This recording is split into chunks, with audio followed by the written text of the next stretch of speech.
By the 1970s, Western science and technology had progressed far beyond the comprehension that the people of the desert could ever imagine. America and Russia had firmly established space travel, nuclear fusion, and were on their way to constructing technology and understandings of the universe, which would eventually come to making us more powerful than the gods that were once worshipped. The idea of any kind of Islamic superiority was crushed under the weight of the moon, a moon that the West had firmly taken with its flag.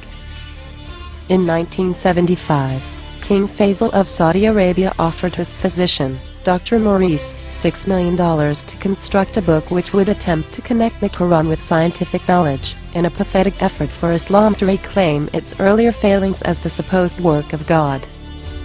Maurice, even though not a biologist, a physicist, a cosmologist, or an actual scientist of any sort, constructed the book with hundreds of individual statements, claiming that a verse which essentially states nothing but archaic ramblings was somehow evidence of abstract and important scientific understandings.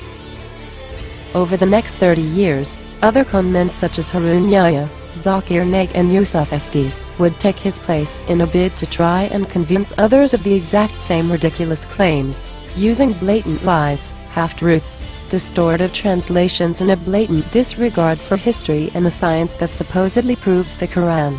What you're talking about, the Big Bang, is already mentioned in the Quran 1400 years ago. Who could have mentioned that?